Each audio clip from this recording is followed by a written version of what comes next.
Milwaukee man was formally charged on Friday, April 12th, in connection to the deceasement of 19-year-old Sade Robinson. Prosecutors accused 33-year-old Maxwell Anderson of first-degree intentional homicide, mutilating a corpse, and arson of property other than a building. According to investigators, a preliminary DNA analysis found Robinson's severed appendage was found at Warrenmont Park in Cawdy the day after she had last been seen. The criminal complaint alleges Anderson intentionally took the life and then dismembered Robertson with the intent to conceal the homicide. Quote, the defendant did tremendous amounts of work to try to cover up the crime, including lighting Miss Robinson's vehicle on fire. The allegations in the complaint are abhorrent. It is the highest level of violence imaginable. It was an emotional day in court for Robinson's family, who sat and listened to the gruesome details surrounding the 19-year-old woman's deceasement. Now that Anderson is charged, the family wants a conviction. Barely speaking above a whisper and fighting back tears, Scarsborough is pushing forward for her daughter. Quote, Sadie was more than just a person. She was an angel. Not having her right now is very painful. Imagine trying to bury your niece with no body for the service. I need justice. Anderson's attorney tried to get first-degree intentional homicide charge dismissed, arguing that there was not enough evidence, a request that was denied. Court records show his cash bond is set at $5 million as of Friday. According to a criminal complaint, the Milwaukee County Sheriff's Office and Cawdy Police Department were called to Warrenmont Park on Tuesday night, April 2nd, after a human leg was found near the beach. The person who called authorities stated that the leg was just north of Warrenmont Pump House, roughly two-thirds of the way down a bluff towards the water's edge. Investigators got video from Cawdy High School, which showed the parkways near the pump house. The video showed that before 3 a.m., a vehicle drove into the frame and headed east on Parkway towards the road to the pump house. The complainant stated that the vehicle, quote, did not make a southbound or a northbound turn once reaching the intersection nearest to the service road before disappearing from the footage, consistent with the vehicle driving down the road that leads to the pump house. Employees of Cawdy Water Department reported damage to the service gate after the evening of April 1st and before morning of April 2nd. The complaint stated that damages was consistent with the vehicle ramming the gate to get through. The complaint later stated that video footage from the pump house showed at 3:02 a.m. on April 2nd, a human figure was seen going down the bluff to the beach level. The figure appeared to make multiple attempts to walk between the beach and the pump house service drive. Around 4:30 a.m., the vehicle that entered the closed gate left the park and headed westbound. Robinson was reported missing to Milwaukee Police District 5 at around 9 p.m. on April 2nd. Officers went to Robinson's home for a welfare check, according to a complaint, but did not find her. Officers then reached out to the Milwaukee County Sheriff's Office to make sure that they are aware of a missing person report. Also, on April 2nd, the Milwaukee Fire Department was called to the area of 29th and Lipson for a car fire at around 7:30 a.m. Authorities used the car's license to find out who it belonged to, and it belonged to Robinson.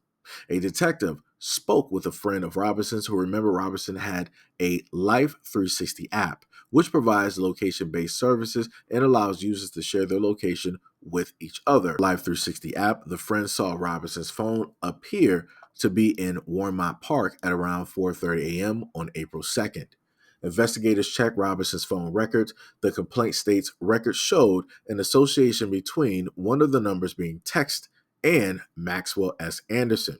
Anderson also provided that number during a booking process, which led to authorities identifying Anderson's residence. The complaint states that Robinson and Anderson met at Twisted Fisherman, a restaurant on Canal Street, the night of April 1st. The owner of the restaurant told investigators that Anderson was a former employee there. A bartender at the restaurant also stated that Robinson and Anderson were served and appeared to have casual conversation before leaving together. After authorities identified Robinson's car as the one set on fire in Milwaukee, investigators canvassed the area. The complaint states that near 31st and Galena, a detective found a human foot in the wooded area near the train tracks that bordered a nearby playground.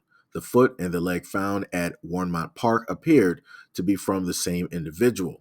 Other human flesh was also identified in the area. Investigators later searched Robinson's burned car, and according to the complaint, a remnant of an iPhone, consistent with the type of iPhone Robinson was known to have, was among the items that was recovered.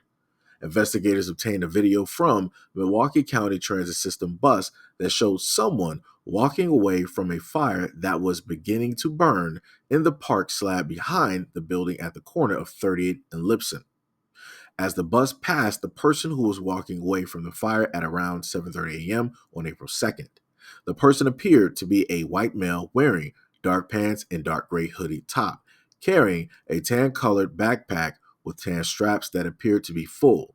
As the bus continued to drive westbound on Lipson Ave, the burning of Robinson's car was clearly visible. The complaint also stated that a person who appeared to have witnessed the car being set on fire can be heard on the surveillance video from a nearby food mart yelling, "He did that," while pointing across the street to the person with the tan backpack.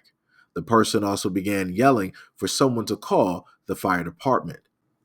Detectives then saturated the area looking for surveillance footage that would capture the person with the tan backpack. Detectives learned that the person eventually got on the MCTS bus at around 8:12 a.m. on April 2nd. The bus was headed south on 35th Street, which is towards Anderson's home. When Anderson arrived in his neighborhood, surveillance video from the nearby homes showed him going through his back gate from the alley. His dark hoodie top and tan backpack appeared full and were visible in the video. Sheriff's Office detectives stopped Anderson's SUV at around 1:15 a.m. on April 4th. He was arrested near 38th and Lakefield, a few blocks from his home. I just want to start off by saying my condolences to her family. I am sorry for your loss. I'm sorry that you have to go through the pain, you have to go through the trials, that you have to go through. It's a very tough and troubling thing to have to go through accounts and have to go through the evidence and have to go through the video and have to go through the pictures of potentially the remnants of your loved one, which is continuously opening up wounds, and it's putting visuals that you just don't want to see at all. Now, besides that, this could have all been vastly different. Nowhere in the article, at least from the one that I was able to read on Fox 6, did it state that they knew each other for a very long time. This seems like, maybe they might have talked for a little bit, maybe over the phone or met over an app or what have you. And, they decided to meet up at this place. And then that was it. That was pretty much it. It was over after that. The one main thing I try to tell and state to a lot of Black women and young Black women is that you need to be very careful when you decide to go out here and meet any of these guys directly out here, because you never know who any of these guys are. At the end of the day, you never know who these guys are. You don't know if he might be a doctor, if he might be a lawyer, if he might be an axe murderer, if he might be, some type of cannibal. You don't know who any of these guys are. And at the end of the day, this young woman, she took a risk.